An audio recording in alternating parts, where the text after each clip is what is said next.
So what is their ecological importance? Spiders are predators. So they are actually the most efficient predators. So they control the population of the prey, acting as agents of biological control. So if you have spiders and you have insects in the same environment, spiders will control the population of insects. Yeah, and spiders are very widespread. So in some specific ecosystems, they can be the most dominant predators.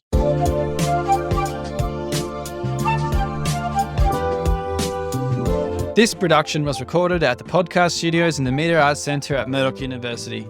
The views and opinions expressed in this podcast are solely those of the hosts and guests and do not necessarily reflect the official policy or position of Murdoch University. Any content provided by the hosts and guests are their personal opinions and are not intended to represent the views or opinions of the university, its administration, faculty, or staff. Now we have that out of the way, let's talk science. Paramount importance. If we go to the South Lakes here in WA, in the dry season, it's like very dry, almost like desert places.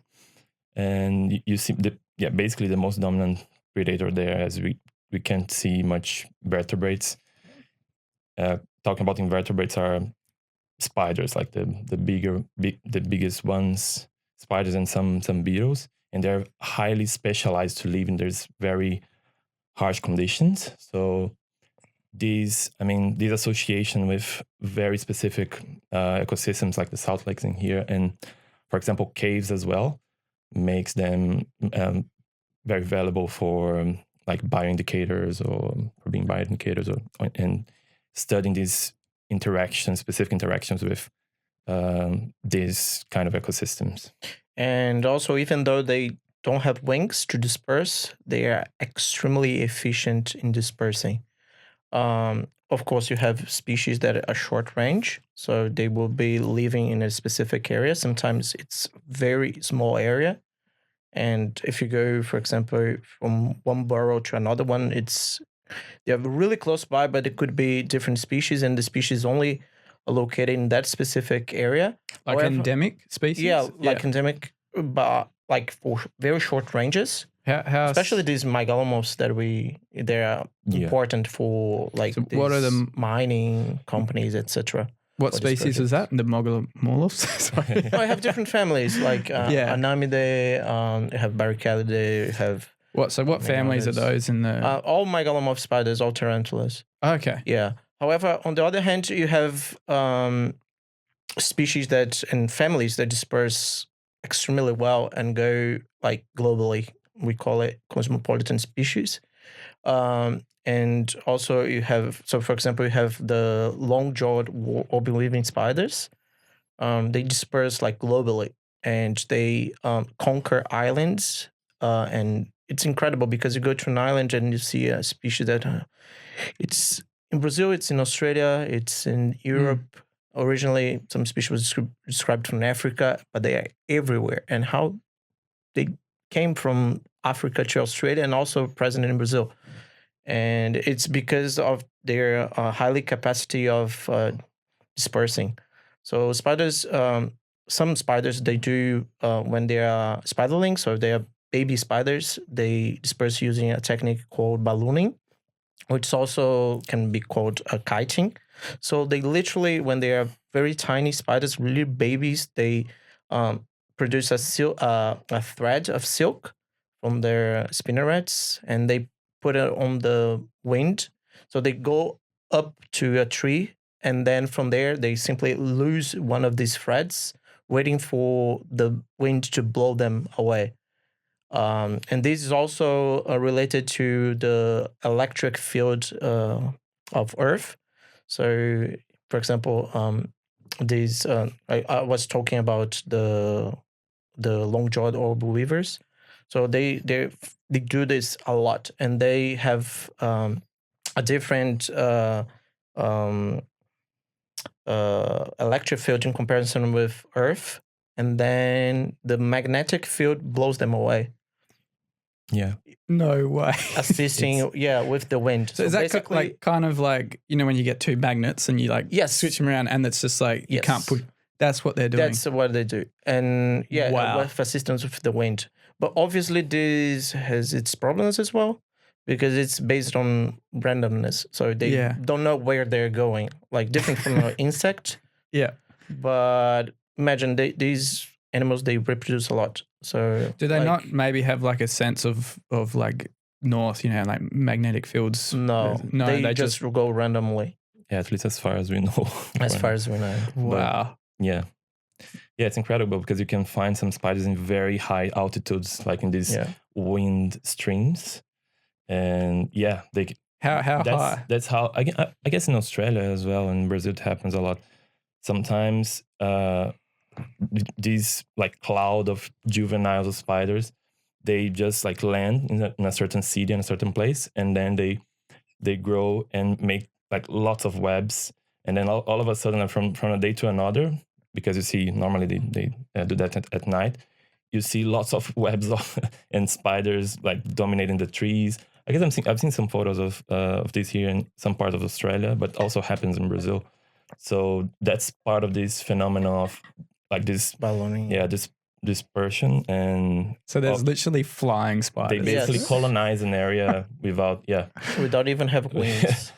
Without us noticing, like, because that is absolutely amazing. I've never heard that. I've seen like spiders like sort of drifting through the air, but I didn't know it was like a purpose for them to do something like that. So when you're talking about altitudes, are they like not going up as high as like the plane would? I'd imagine a project looking at that would be pretty impossible. How high do they know they can just like start drifting off with the wind, and how far distances can they cross countries? Or like cross border? No. Yeah, they can cross the. There's one. This one that I mentioned, the long-jawed orby weavers. They can cross the entire Chinese Sea and disperse from Asia to islands in the Caribbean, for example. And they can cross the entire Pacific Ocean. It's crazy. And sometimes they land in these islands and dominate these islands, and then there's a different species that can appear from these dispersions as well. They can speciate in these islands after a while. Then there's a barrier, and because islands are natural barriers, right? Mm-hmm. So they can speciate out of these islands and become a different species while there. Yeah, or like a subspecies, throughout millions of years, and and it's always difficult to like interpret these biogeographical patterns, because for a spider, for example, like a small, not even need to be island, but a small amount or a very tiny territory in the sea could be already a spot for them to stay there for a while and then continue the dispersion through ballooning, so they can reproduce a bit there and then go further. So when we talk about like this deep past, it's difficult to understand really what they did to go from a place to another, because they could try to land in these different spots that we can't see now as like in the present, but they really can cross like very long distances through the air. It's important to highlight that these speciations, they don't happen from night to day. It takes thousands of years. Because they need to land in a specific place, and then they will reproduce there, and then from there they if they leave or not stay. If they stay, then eventually they could become like speciated into a different species because of these natural barriers. I can imagine people with arachnophobia that have just heard that would be losing their mind knowing that there's spiders flying around. That's normally how people know about spiders, right? Because of the fear. That's another point, I guess. Most of the spiders are harmless to humans, so that's harmless important. Because their like venom can't penetrate, like their fangs don't penetrate our skin, or just most of the time. If you consider that most of them are very tiny, so that's the reason, like they cannot penetrate our skin, and even the ones that can penetrate, even those, most of them are harmless in terms of getting like serious symptoms other than like local pain or Just a bit of local pain. swelling. Yeah. Yeah. It's local pain. But I'm yeah. assuming you guys would have been bitten by I've spiders. been bitten only once. Only once. Yeah, only once. Oh wow. And in Australia, actually. Yeah, while working or while working. While yeah. working. And yeah, it's just local pain. Yeah, okay. Yeah, and I've never been bitten. It's like banging your finger on the car door or something. Yeah. Be bitten by a centipede and Or like a knife cut, something. A paper cut. Yeah. Like a paper cut on your finger. Yeah. There's been a few times while camping I've been bitten by spiders and you wake up and it's like you don't feel it at the time, you just end up with like a like sore and itchy sometimes, yeah. yeah, itchy or like a sore mozzie bite kind of thing. You talked about speciation. When you guys are finding a new species, where is it, like genetically, morphologically? And if it's genetically, where's the line where you from the DNA you go, all right, this is a new species or this is a subspecies, or like how do you differentiate when you get to that stage of like potentially finding a new species? So it would depend, because normally the first approach is with morphology, but some groups, and I'm not only talking about spiders because now we work with many different groups doing these SREs projects, these short-range endemic projects. And initially you try to approach them morphologically. So you try to split the specimens into different groups, and then you try to use literature and what's available, images, for example, and try to match them up with already described species. If you can't, then you need to make a decision if it's a new species or you keep trying to match them up. However, some groups, you simply don't have any characters that will differentiate species. And especially for these short endemic ones, you take a look at them, they all look the same. But then you check DNA and they're different. So we use genetic distances to identify different species. So depending on the group, you have different genetic distances that will tell you if it's a new species or not. And also you try to always put that in phylogeny as well to check the closest relatives. And the relationships in the nodes. But morphologically, that's it. So normally if you have characters to differentiate them, of course, you need to identify them at the family level first, then you go into a genus level and then a species level. Yeah, I guess with species, is all about gathering evidence, because like we treat species as hypotheses. Yes, so that's very important. Yeah, molecular is one part of evidence that we can get from different genes, morphology, behavior, because and you have to change your perspective depending on the group that you're working, as Pedro said. So with some groups, such as these SREs that we've been working, some centipedes, sometimes you have to, for example, you have to deliver a report in a very short period, like that close deadline, that you cannot delve deeply in the morphology of that group, because you would have to do like microscopy and check their very tiny setae and try to analyze each specimen to differentiate them. So in this case, the fastest way is molecular, as like from the technology that we have today. At a cost. Yeah, at a cost. At a cost. Yeah, because it's got expensive, but it's getting cheaper throughout the years. So yeah, that's the approach for these groups normally in this kind of dynamic that we have to deliver these reports. So basically, we use the evidence of molecular of some specific genes that are the most used for separating species, and also the distances, the molecular divergences. They vary between groups. So you have to have a look at the literature on that group and understand how the authors and which distances the authors use to to define. the limit that's a new species or not. For example, for I guess. pseudoscorpions, what I have been working, it's around 10%, but for scorpions, for example, it's like 4% divergency. For So what do you mean spiders- by that? So what's like It's the percentage of divergence or differences between all the base pairs that form a gene. Okay. That is this gene that's the most used for splitting basically species. So if it's more than 10%, it's a different species. Depends on the group. The group. For depends on the example, group. for Yeah. pseudoscorpions, it's around 10%. Why does it change between like types of animals or insects?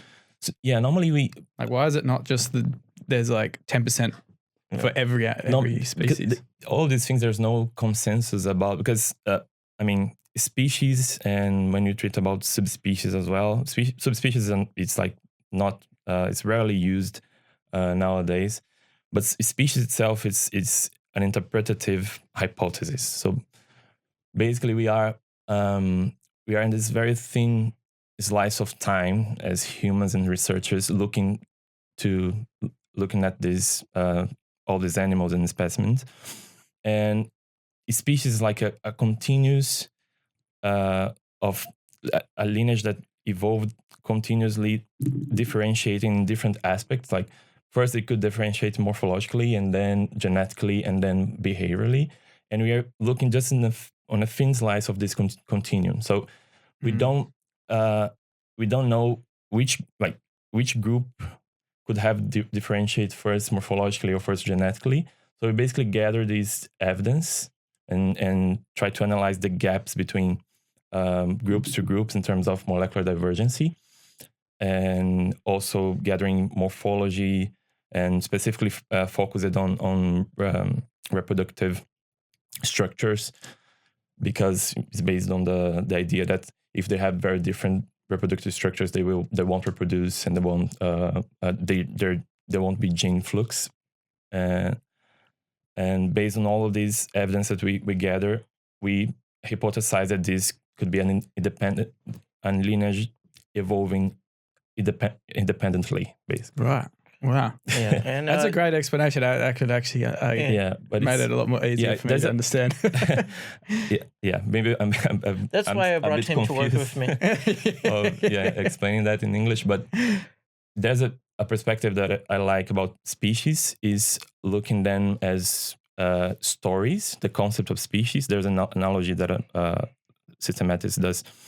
That is, for example, if you say that he is a king, so and you say that population or that specimen is a species, it could be comparable in the sense that a king, for him to be a king, he had to have some requirements, such as rule the territory or rule people in the past, something like that. And we don't know, if we say to him today that he's a king, we don't know how long he will remain a king based on that requirements. So for a species, the same. Like you should say today that that's a species. It means that it diverged molecularly in the past somehow, and morphologically in different periods of time that we don't know. And then we also don't know how long they will remain as that species that we call them. So it's basically, it's a sense that there's a narrative inherent to the species concept. I don't know if I was clear, but it's a narrative in the sense that some things happened in the past, and then now we're observing these, and we think there is a species because of these things that happened in the past. But it's a narrative that we don't know. Do you try and work out that narrative, whether it's like from natural selection, geographic isolation, or is like for that reasons of speciation, or do you sort of like leave it at when you found the molecular differences between the species? Yeah, all of these are related. I mean, if there are molecular divergences, you can expand the narrative to all of these things that could have happened in the past, because we cannot access this deep past. Like it's not feasible, like humanly. I don't know if this makes sense, but you cannot like time travel. No. That's, I guess, that's especially if you're saying it's happening over like thousands of years for a species. Like, yeah, you're having to look at like we history try to and everything. use it's natural history. That's why, DNA evidence to that it's extracted now to try to look into the past and see how everything went through until now. So there's some studies on even biogeography, or that sometimes you need to calibrate all your analysis using fossils. Yeah. So you use fossils to try, we call it molecular clock, to see when and from where a species diverged. And for example, we have studies, and this is something that I want to do as well with some groups, to understand if a group of species that is everywhere in the world, from where it originally, from where it originated. So there's a genus of spiders that are called the Cyclosa, and they are in South America. They're also here. But from where they originated, was it in Australia? We hypothesized that it originally came from Australia, and then it dominated other areas and other biogeographical regions. And this could have been like millions of years ago. So, of course, you had South America and Australia were once linked by land. So, did this happen before the split? The before Australia and South America got separate, or it was after by any type of ballooning or whatever? And that's one of the things that we can investigate using DNA as well. And that's by building like a phylogeny tree, right? Yeah. Yeah. And then you calibrate your tree using fossils. Yeah. Fossils. Yeah. Spider fossils. Yeah. Oh, wow. Yeah. The closer related fossils that, of course, that had been found in the past. Right. So another a form of paleontology in terms of like the study. Yeah, sure, a little bit. Yeah, There's right. paleontology for every group. Right. That leave their marks. And you calibrate your analysis using this fossil. Sounds like you guys are doing like so many different types of science in just when you're doing studying of spiders. It's yeah, but they're all related. Yeah. It's different from like behavior or other. And it's well, you'd have to understand behavior a bit as well, right? To understand why they're moving around. You can use it. Yeah. You can. Definitely. How many species of spiders have you guys described? I'm approaching 100 now. Yeah. Almost 100. Yeah, I'm getting to 100. For the next 2 papers, we might reach 100. Yeah, I'm probably. But he's cheating. He's cheating because his group is it's very special. It's a very large genus that he studies, and every paper he posts like 20 new species. Oh, really? So I keep more humble, like 5, 10. That's incredible. I'm working on the most species wolf spider genus in Australia, Artoria, and probably it's about to reach 100 species with the next paper, but it's not like all of them that are described. Are you going to celebrate when you guys get to 100 though? Yeah, I'm going to describe almost 50 with the next paper. Yeah. To be published. Yeah, no, you reach 50. It's not 50 in a single paper. No, it has been split in different papers. Counting, both. Okay. Papers are published. Wow, that's incredible. I thought it was going to be like 2, 3, like as a fish ecologist. Yeah, that's it. That's it. Vertebrates. Yeah, vertebrates is always like that. And insects is much more.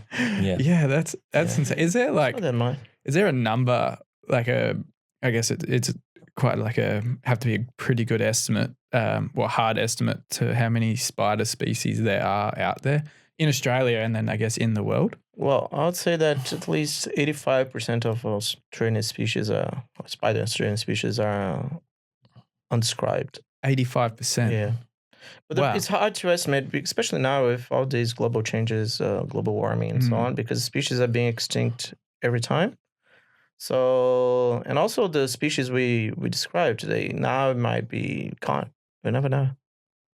So species you described 10 years ago, now, especially if the distribution range is quite short, then you can simply not find it anymore. How short are some of these distribution ranges? Like Very short. Yeah. Like, are we talking literally like a town or a single bush block? Like or a state, or what's the shortness of like some of these? What's the shortest distribution range?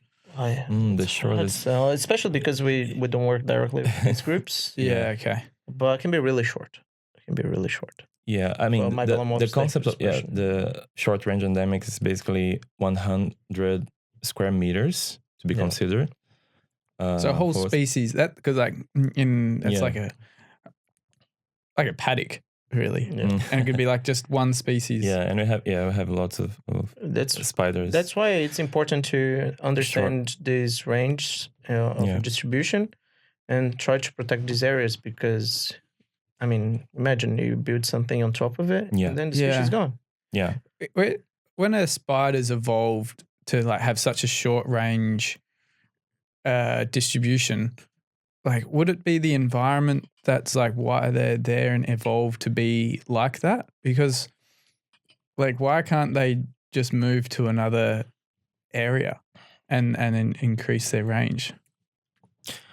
So yeah, for example, again, the Salt Lakes in here, when there are these environments with very special conditions, like caves or harsh conditions like Salt Lakes, very dry, very salty. They adapt to live in these environments. So normally there are two kinds of animals that you find in these ecosystems. That there are those that are very generalists and resistant, so they can resist no matter the saltness or drought or anything, or which is kind of common to find those that are extremely adapted to that ecosystem specifically. So in Salt Lakes, we find this in the group of spiders that I'm studying now, the Arcturine, one genus, specifically in the Salt Lakes, it digs these kind of deep burrows for protecting from the drought. Protecting from what? From the drought. Yeah, drought. Yeah. From the dry. It's great. Like, you guys speak English so well. Like, this is your second language, right? And so basically, other than in the Salt Lakes, this same group but different species, they only dig like a bit of shelters in the sand close to the coast. But in the Salt Lakes, the species from the Salt Lakes, they dig these deep burrows to protect from how deep drought. How deep are they digging? How deep? How deep? It's deep for spiders. So it's like it's like a tiny spider. I guess I'd say 30 to 40 centimeters. Yeah, right. Yeah. That is a long way. Are they using other like insects burrows, or are they actually moving? No, they really dig, and can happen for both ways. Some species can use part of a burrow to start to start digging. Because they're not that like they don't. Burrows. Spiders don't look like a very effective digging like animal. Like their legs don't. Oh, they can be. They can be. There are some adaptations for that. I guess they got 8 hands to move. There's some adaptation for that. Yeah.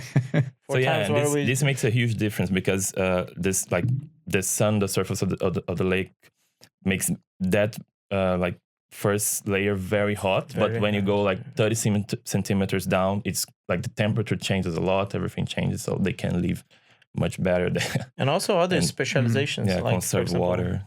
Cave spiders, they adapt to live in that environment of like darkness and some loose eyes. They're blind spiders that live in caves. Yeah. Why would they only live in it's important how to preserve these places. Some species only live in a single cave. How do they hunt if they're blind? I'm assuming they just make webs, but then like, how do they know where an effective place to put a web? No, not necessarily they will use webs. They can be active hunters, not necessarily using webs. And then how do they sense? Yeah, they have lots of sensory organs and setae. So especially these ones in the caves, they develop a very long setae. And like hair. Yeah, sorry.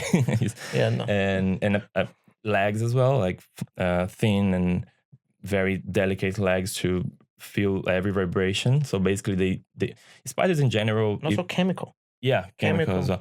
But in general, spiders rely a lot in vibration. Not like the web ones, in the vibration of the webs, and the vagrant ones, cursorial ones, vibration of the ground. So basically, they have all of these organs in their tegment, their skin.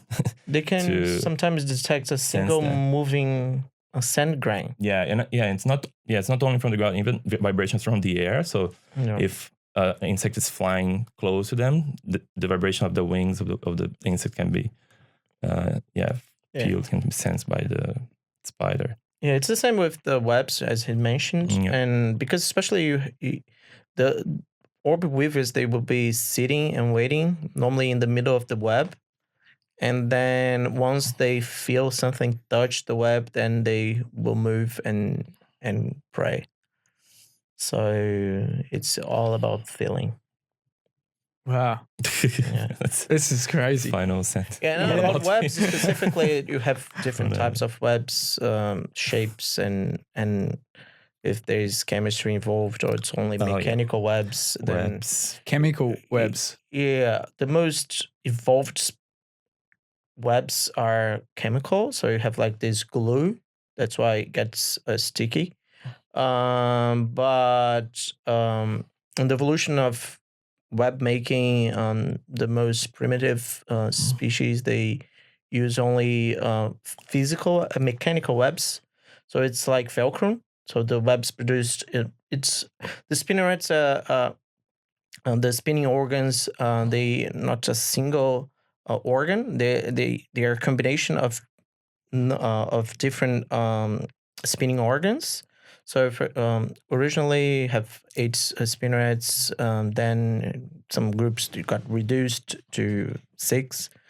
And each spinneret produces a different type of silk, and then they are combined together to produce the web.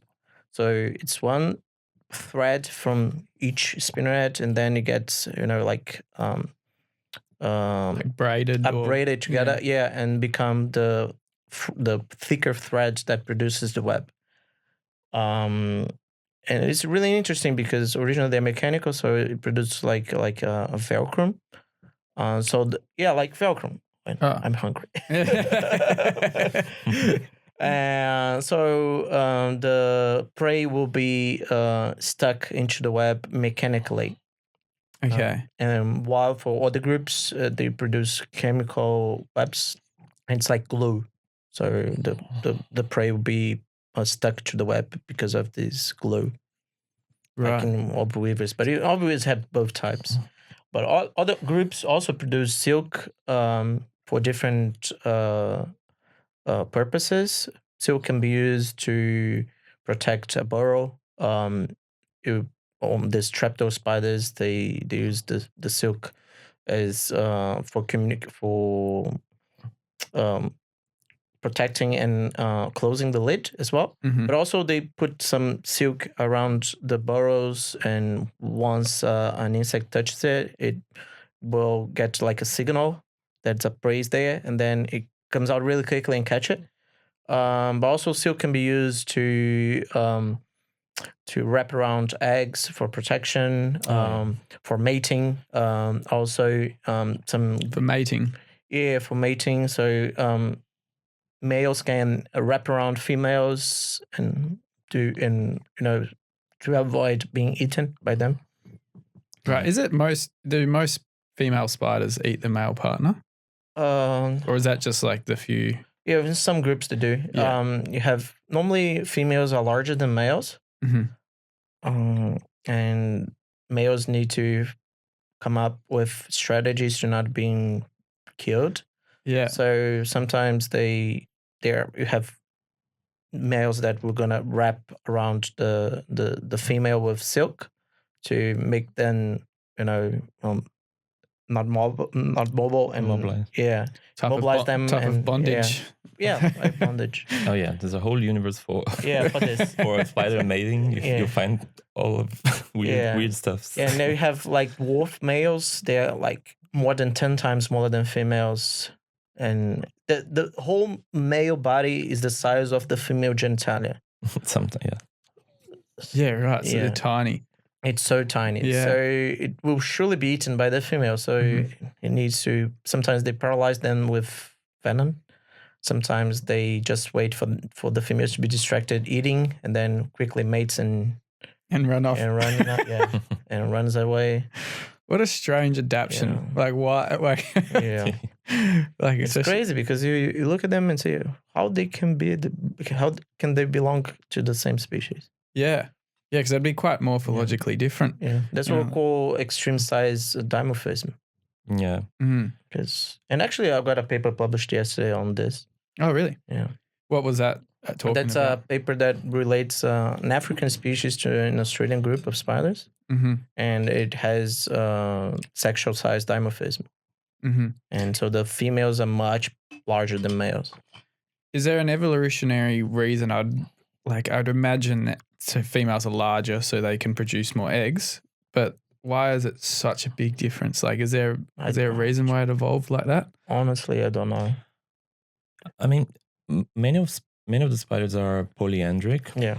So, I mean, the females, they produce more eggs. They last longer, and polyandric is basically they mate with different males during their lifetime. And could be a reason. many, it's one of the hypotheses. Many of them are able also to stock sperm from different males and make sperm competition internally. So in the sense, you stock sperms from different males, and those that are more fit to fertilize will be those that will produce the eggs. And so males basically live much shorter, and they try to copulate. Some males can copulate just once, and some can copulate more than once with different females. And the females stock all of these sperm to make this competition and generate lots of eggs that will thrive for other generations. So I guess basically it's something related to sexual selection derived from these different roles of females lasting longer and producing more eggs, and males going straight to reproducing and dying not long after that. Males have a sexual structure called the pedipalps. It's anteriorly to the body, and has both. Has two pedipalps, a left one and a right one. And in some groups, the male stucks and maims the pedipalp into the female genitalia. It's like a key and lock. So basically, it gets stuck and breaks the key into the lock. So it's like it breaks its own genitalia into the female. So no other male would be reproducing with that specific female. Oh, wow. And that happens in some groups as well. Yeah, and it can't regrow its genitalia. It's done. It's lost forever. But it has to, so he can reproduce twice. Yeah. Wow, that is the spider's adaptations are insane. And it's also another use for silk. We have spiders. The male genitalia where the sperm will be pumped into the female. It's in a different place where the sperm is produced. So the sperm is produced in the abdomen, the ventral part of the abdomen, in one area they call the epiandros. And while the pedipalps, which is the structure that will be inserted into the female and pump the sperm into her, is on the anterior part of the body. So the male and the pedipalp cannot reach the epiandros region where the sperm is produced. So they have to build a spermatic web and rub its abdomen into this web. And then the pedipalp, it turns and gets the pedipalp to suck the sperm from the web to then reproduce and pump into the female. Wow. Yeah. So it's not like us that we have the same. Yeah. Is that the same as the key and lock one? No, That's a different one. it happens with basically all of them. Yeah. And with this all of them. This pattern that happens with spiders of like a female that's more it stays still in a web or in a burrow, and the male that's more vagrant and smaller, it happens in different groups of animals as well. Some insects with very big females compared to the males, because basically the female basically she has to produce and kind of take care sometimes of the eggs. In case of spiders, it's not very common to have parental care, and the males, they have to chase the females, so they have to be more mobile, like more vagrant, and being smaller also makes easier for them for many reasons, like for not being catched by a predator and being more able to walk around and chase, find females to reproduce, while the females, they just normally stay still on their web. They don't move that much. Yeah, so depending on the group that you're studying, you're going to find more males, and other groups you're going to find more females. Like, for example, for my web weavers, because we actively search for the webs, then we normally find more females than males. Well, males are, because they are rare, they are more like important taxonomically for you to understand the species. While for other groups like the Magalhamoth spiders, where the males are vagrant and they will be walking around and search for the burrows where the females live. If you use some sort of traps to catch them, we will naturally find more males because they are the ones moving around. On my situation on the warp webs, we find males when they are hanging from the web. So you must be lucky enough to find the male when they are in the search for the female in the same web that you're looking at, or on the vegetation nearby. So it's always important to take a look around and see if you can find the male that's searching for the same web that you have seen. Yeah, I did like a video once on a golden orb spider, and that was like the big female in the middle, and then there was the males on the outside. Yeah, very tiny ones. Yeah, that's it. Yeah, because they look like different species. And then once I started looking into it, I was like, it can be because these webs also carry a different species that use these gigantic web, and because obviously it's there, and an insect will bump into the web and get stuck. So other species, they will be hanging around also and try to to use this web from another completely different species to also eat. Yeah, that's very interesting. So we call some of these species kleptoparasites because they klepto from stealing. So basically, these very big spiders, they sometimes their web catch preys are not big enough for them for their taste. So these very small spiders that kind of they found a way to live in the web of these big spiders. They take advantage into these smaller prey that not using its own web, but using the web of the bigger one. So basically, the society's a little bit like that too sometimes, I think. Stealing society. Kleptoparasites. Yeah, the kleptoparasites. Yeah, right. Wow. You keep talking about the groups of spiders. So the orb spiders with spiders, funnel spiders, funnel web spiders. Yeah. How many groups of spiders are there? Like currently, we have over 110 families of spiders. Yeah, around. Yeah, most of them belong to the suborder Arachnid, which is call it the more recent spiders, not so primitive. We'll call it the Magalhamoth, the more like primitive spiders. They have less characters, and while the most derived ones, the Arachnid, which normally have more complex morphology, and the body morphology is completely different as well. So we have we have three major groups, and there's a lineage that is even more primitive. It's only found in Asia, and it's completely different. It has retained the body segmentation.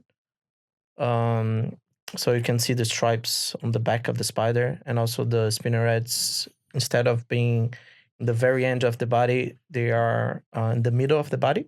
Oh, really? So in the middle of the belly. It's a kind of primitive character. Yeah, very primitive character. So right, so It's like more- the first evolved spiders had their spinnerets in the middle. The ancestors of all spiders had these spinnerets in the middle of the body.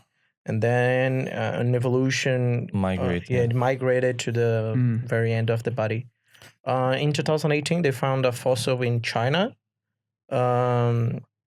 that it was a spider fossil, but was a very old and had many primitive characters.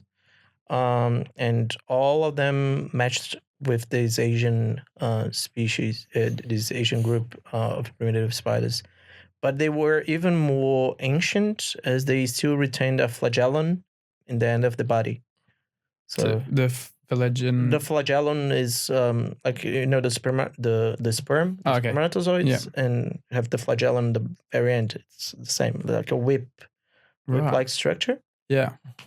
And so originally spiders had that, but then maybe it became useless during time, for all time, and then it got lost. Yeah. And then the spinnerets moved to the end of the body, and the chelicerae, which is the mouth parts, became different as well. So originally they were the chelicerae and the mouth parts were vertical for preying, but then it became horizontally. So the teeth, instead of preying vertically, became horizontally to prey. So these many differences, and also the segmentation disappeared as well. Many modifications throughout evolution. Many modifications. And there's a whole discussion about this we call steam group of ancient spiders. Yeah. So again, it's a lot of interpretation of what we call a spider. Normally it relies a lot in spinnerets. So spinnerets is something that once they're seen in a fossil, they're instantly related with like the modern spiders. So we try to understand, but it's hard. It's what defines a spider. We call it synapomorphies. Yeah.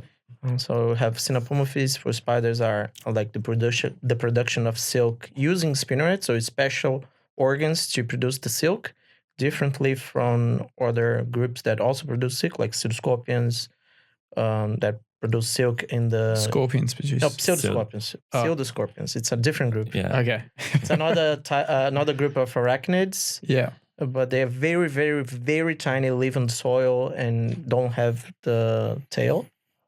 The tailless scorpions. Yeah. So, in a certain speak. And they don't have a specialized organ to produce silk. It's the same organ it's one of the mouth part organs, while in spiders they have the specialized organ called the spinnerets. So it's one of the synapomorphies that define a spider. Also, the pedipalps for the reproduction. It's also another character that defines a spider, and so on. You've been currently working on wolf spiders. Is there a particular trait that you find very interesting in them? Wolf spiders, I guess something that makes them kind of special to me, at least. Like they're very good night hunters, so their eye configuration is very remarkable, and that's how we spot them at night. So when they have this segment in the back of the eye that is reflective. So when you're at night searching for them with the flashlight, and you put the flashlight on them, you're gonna see some very tiny eyes reflecting the light for you, and then you go further and catch them. That's how we collect them at night. So they're very good night hunters. It's funny because there are some comparisons with the wolves, properly being wolf spiders. So good night hunters. Also, they are one of the few groups of spiders that really do parental care. So the females, they carry their egg sac on their back, and once the egg sac the eggs hatch, the spiderlings go on the top of their back and stay there for a couple of days. And Only a couple days. yeah. Oh, right. I've found a pretty big wolf spider once, and it's had days like all its babies weeks, on its back, and I was like, whoa, this is absolutely wild. Yeah, it's quite nice, especially at night that you put the light on. Then you see all of those tiny eyes, like dozens of them reflecting to you, almost like a diamond at night. Yeah, because there are lots of reflections. Yeah. You're actually, that's a great way to explain. It's like you've come across a cave, well, not a cave, but like a place full of jewels when they're all light. That's it. Yeah, that's how I spot them. Especially in Australia, they're very, very abundant. So you see, you go to some places, especially some open areas, and you see lots of them, and you see those eyes like moving and shining to you. So it's really cool. It's a difference from the Brazilian fauna. Here we have many more wolf spiders, while in Brazil we have more the wandering spiders. Yeah, that's wandering spiders. Wandering spiders. Yeah, it's a different family. It's a different family. Yeah, but I guess. But you can also spot them with the flashlight. Most of them. Yeah, some of them. It's what we call the tapetum lucidum. Structure in the eyes that reflect. Right. Do all spiders have that, or only just just specific groups? Right. So if we're out walking around with a spotlight, we're in Australia, and we're getting the reflecting. They're all wolf spiders. Not all. You can find some. Most of them. Yeah, most will be, because here they're very dominant. Yeah. But there's some that people call sometimes fake wolf spider or something like that, which is like some Iturgidae. It's another family. Okay. So they have kind of similar eye configuration. They also have this reflective structure. Yeah, but most of the times it's going to be a wolf spider in Australia. Yeah, they're much more common. Why are they called wolf spiders? Why are they called wolf spiders?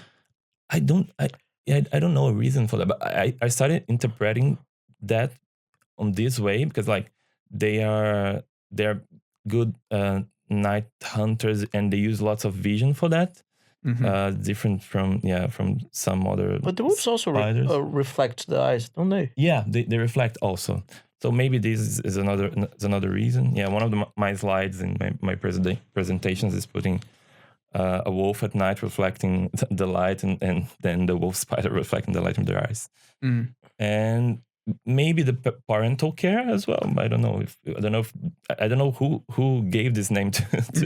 I don't know if it's possible to track. Maybe it's a whole research about that I can do. But it's one of the few spiders that do this kind of parental care of staying with their spiderlings for a while, because most of the spiders they just don't care. The eggs hatch and that's all. And as like wolves, they're wolf families with their little wolf puppies. Yeah. So maybe do they go as far as like teaching their young, or is it more just like to look after them until they're at a stage that they can be independent? I don't know. That's a more behavioral question. Yeah, teaching. I think I've never seen some applying teaching for. No. I don't know if they require a lot of. They have this cognitive power to learn it. But for sure, it's protecting is wow. This is the main reason. It's about like these popular or common names is something that's for us it's a bit weird, because in Portuguese, our mother tongue, it's not that common. It's more of an English thing. So in English, you have common names for every animal, I guess. And while in Portuguese, you don't. Right. We just call the species. Really? Or the group normally. Yeah. Or from major groups, of course, you do, but normally it's not that common. Even if it's insects, some insect that you only see once in your life, and then they might have a common name for I guess probably it comes from a European tradition of those naturalists, because in Europe you have much less fauna, like biodiversity in general, compared to the neotropics, and then naturalists basically they gave names. So when you've described the species, did you give it any of them common names? Not normally. But have you before given a species a common name, or is it? Common names are like you can simply call it. For example, if you name a species after someone, you can call. For example, if I name a species after him. After André, you can send the André or Weaver, so it's going to be a very general common name. But you can come up You Yeah, can we get can creative always, you though. can always come. I've like potentially ideas. found a new species of fish. It's Oh. been sitting at the museum for a while for the describing phase, but yeah, I've thought of a common name for it. Like, Yeah. hopefully I can get to that stage. But Yeah. yeah, like with that said with fish, it's like very, very, very But rare. fish that are you know- less diverse than arachnids. Yeah, so Yeah, the yeah. problem I is think that that's because yeah. sometimes it's hard to even. And it started with those, right? It started with giving names to mammals and Yeah, birds. So yeah, even like Mhm. sometimes making up names like technical Latinized names for spider for like 50 new species or Yeah. 20 new species is already hard. Imagine. Yeah, yeah. Do you get popular creative common names. with that? Have you ever had creative where you made one that's like and slightly also, funny? and another thing is that common names can come from the species name. Like you have the platypus. The platypus is actually a wrong name because the story behind it is that in Portuguese we call it ornitorrinco, or it comes from the genus Ornithorhynchus. That's the genus of the platypus. But in the past, someone else published another genus to call the platypus, and it was the genus Platypus. But it was after, so this name was synonymized with its senior synonym, which is Ornithorhynchus. And so you have the both names, but only one is valid. And the valid name is Ornithorhynchus, but for some reason in English, the common name became Platypus. Yeah, right. While in Portuguese, it's the valid name Ornithorhynchus. Crazy. Yeah. And it's much nicer, Ornithorhynchus, because it means it comes from ornithus, it's bird. So it comes because of because beak. they lay eggs. Oh, right, because of the eggs. Okay. Yeah, not the bill, like a duck. No. No.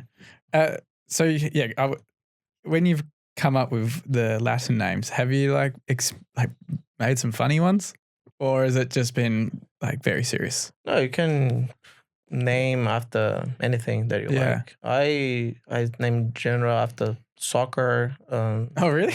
Yeah, he had some No. So that's one of the because pop culture names.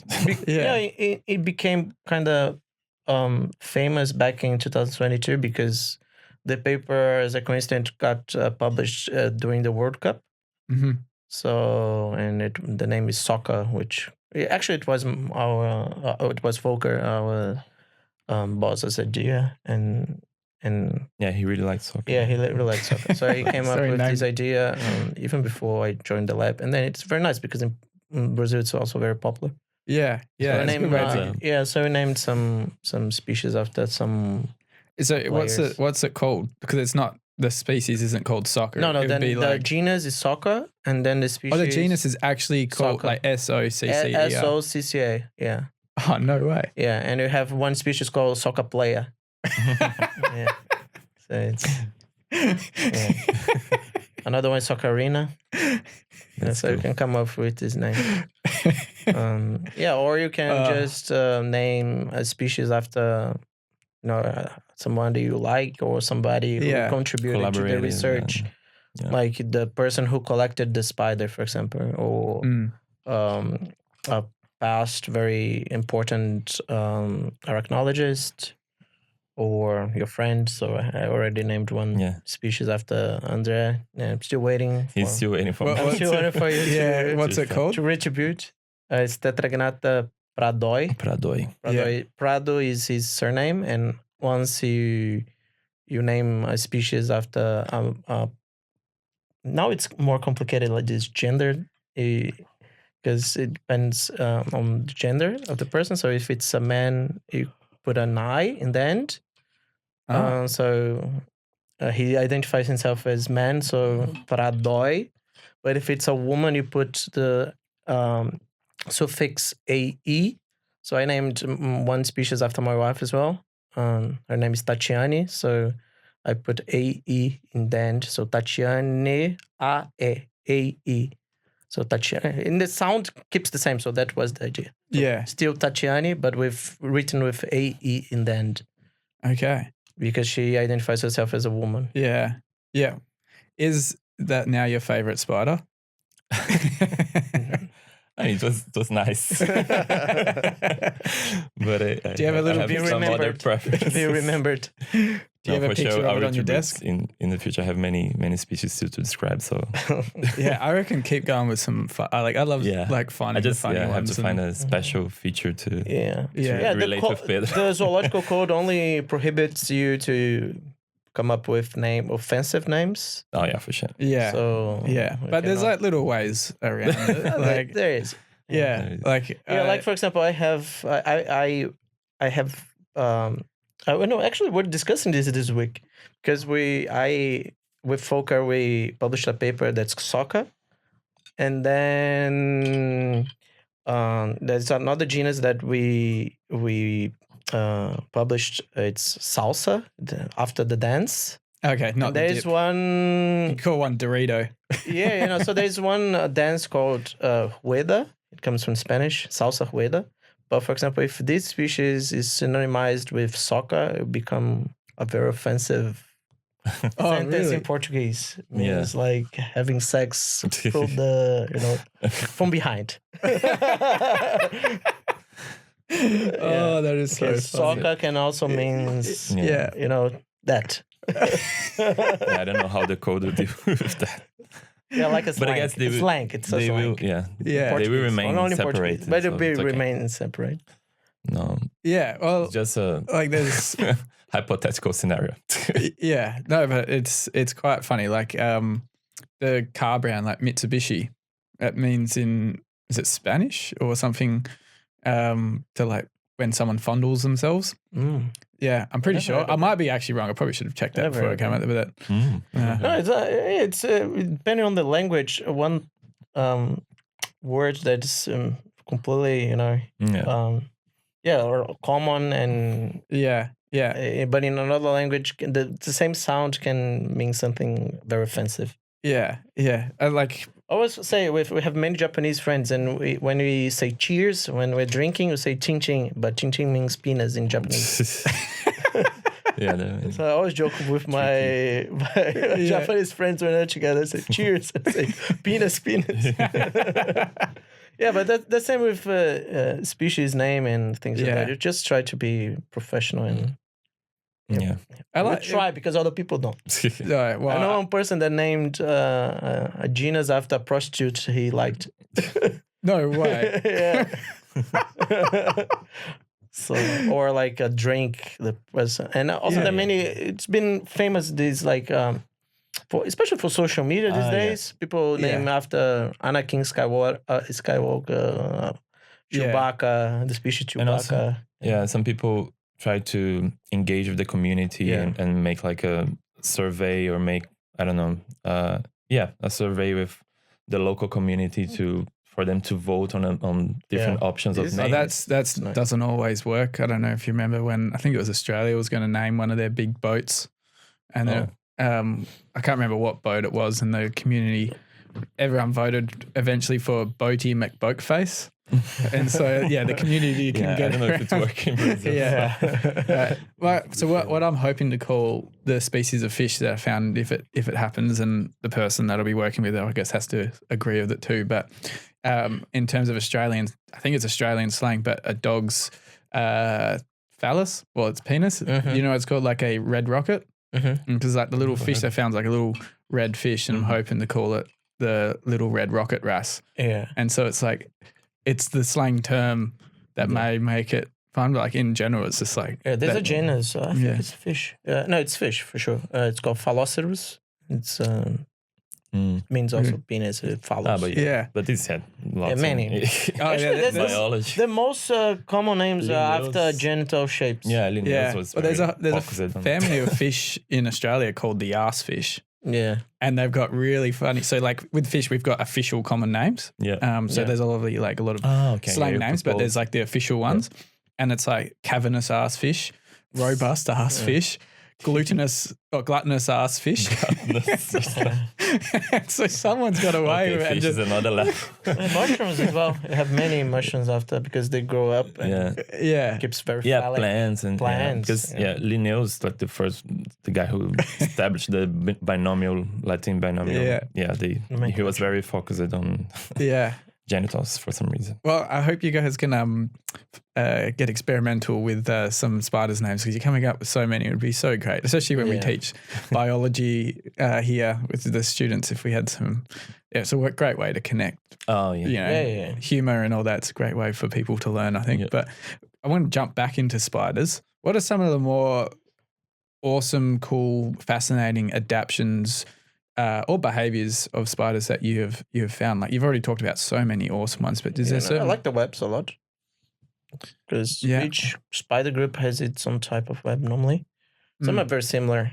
Some have slightly differences. Like the orb weavers, you have, as I've mentioned, the ones that capture prey with the regular orb webs. But even the same family, some species or some genera adapted to hunt differently. So you have the bolus spider. Have you heard of them? Bolus spider. The bolus spider. No. They just produce a single thread, of silk with a tiny drop of glue on the tip of the thread, and they spin over the thread over the head and catch prey with that.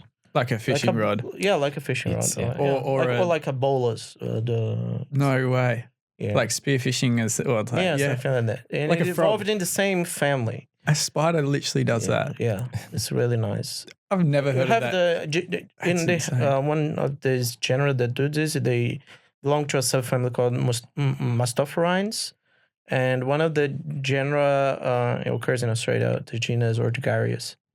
And it's called bird dung spider.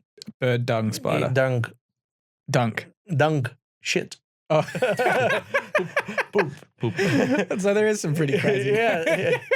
Yeah, because it really resembles. Yeah, during the day, right? During the day, they really resemble bird poop. Yeah. These spiders are crazy. It's crazy. They also, some of them also mimic the pheromone of the male. The moths.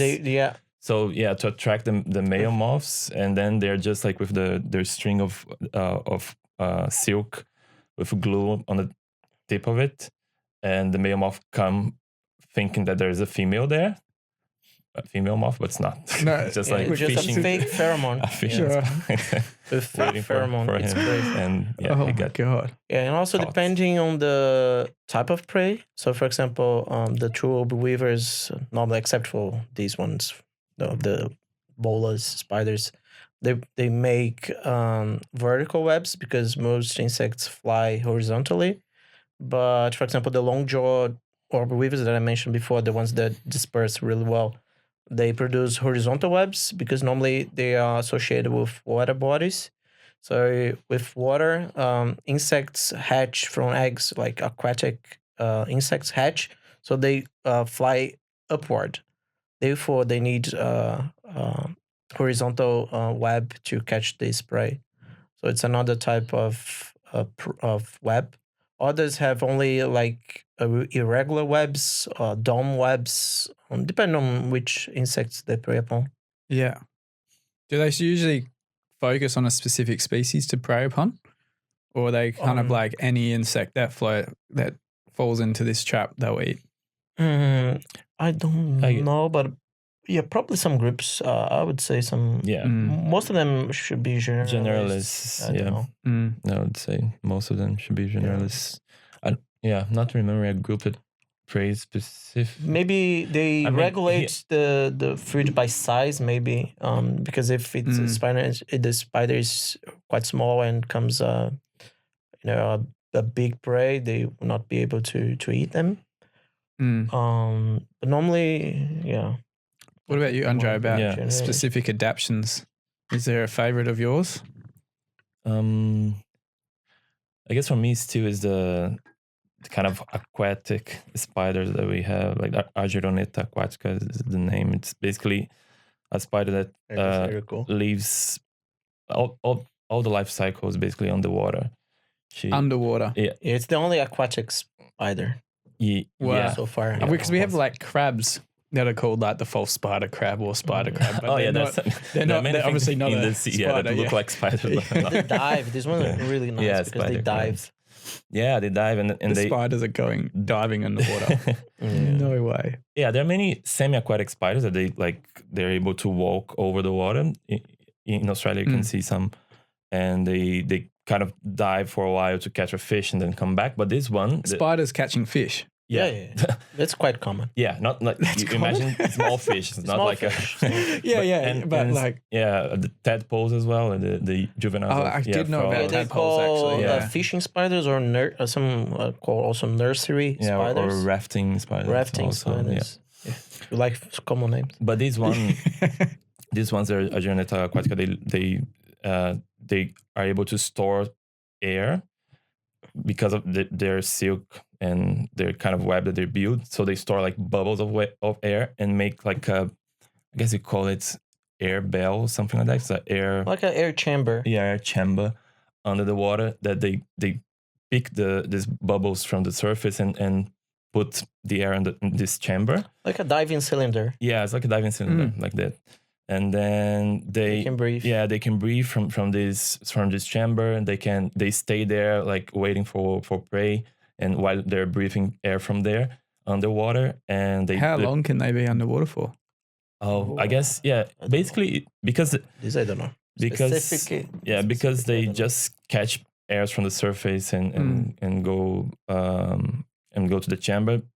They stay underwater like they I don't know the time that they need to catch more air every time. I can't imagine they have like the a entire huge... life cycle is. But I think underwater. they can live on the water for heaps of time. Yeah, because spiders don't breathe that much of air. No, as I say, they don't have huge oxygen requirements. So if they especially make a little, if they prey like this, like standing still, they'll wait and catch. So basically, they use those small bubbles of air to stay long time underwater. Wow. And it's amazing because the silk's very specialized to keep the air while you're diving, keep these bubbles and being hydrophobic and all those things. So it's very, very interesting lifestyle for a spider, like very unexpected.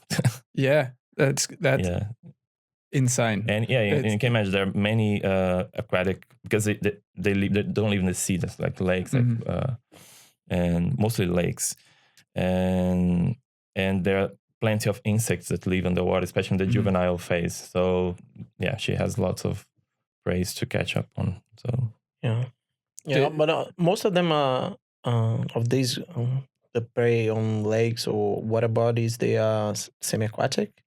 So they can walk on the water because it cannot break the surface tension. Yeah, they have hydrophobic hairs and on their hydrophobic hairs. Yeah, and recently, I think it was recently, or maybe they found some estuarine spiders as well. So that's where I work in in estuaries. Yeah, and there's spiders in estuaries. Yeah, I want to find one. So they wait for the tides to go back, and then they leave the burrows to prey on crustaceans. Do you know where? I don't know.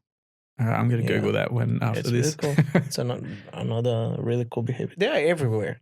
Yeah. Everywhere. And then what about like in the ice? Is that like the only habitats that they haven't gone to? Is like Antarctica.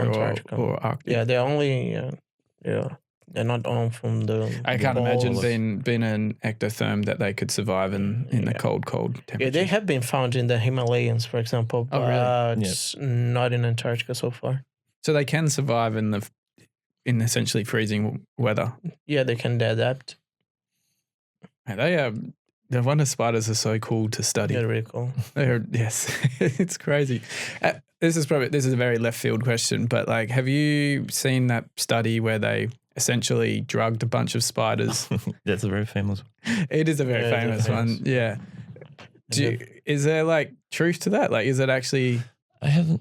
Yeah, the last update that I had from this study, I guess they were like reanalyzing that, and I'm not sure if it was how strict they were with the results, but I don't remember the conclude if the conclusions were very how can I say precise. Yeah, and then it's just been extrapolated over time, and they've just like people sort of come up with their own ideas from it, or Yeah, my impression is that I remember seeing that like long ago, but I don't know what were my impressions from I that. don't remember when I saw that. But it's a very appealing study because they put the drugs on the spiders, and you can see clearly the webs very different from each other.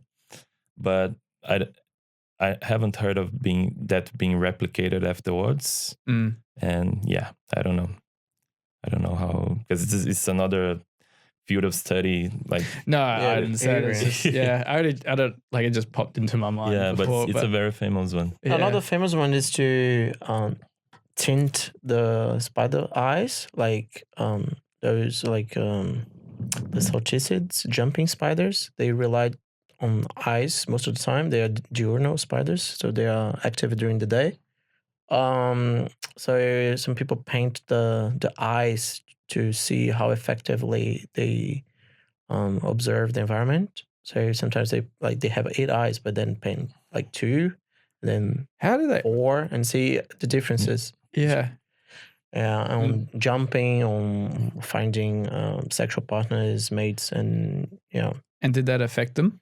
Yeah, it did. Yeah, I can imagine jumping height and things like that. Yeah, can imagine it's such a pretty strange trying to paint such a small, small animal's eyes. Yeah, like using a microscope to and they'll be alive and moving. Alive. Yeah, like no, I guess they can cool them down, right? And then that's what we were doing with flies when we were breeding flies. Yeah, just cooling them down and then picking out the certain alleles or types of flies to make them go blind and albino. It was a weird study, but yeah. Wow. Yeah, pass the spider out. Yeah. And it'll wake up like, whoa. Whoa, I'm blind. Poor spider. Wow, this has been such an amazing conversation. My mind has been blown right from the get-go. I don't even know if we answered any of the questions that are pre-prepared. We just... It's always better when it's not script. Exactly. As you said as we walked in. It's nice. Yeah. Yeah, no, it was fantastic. I learned so many things. I can't wait for this podcast to go out. Paramount importance.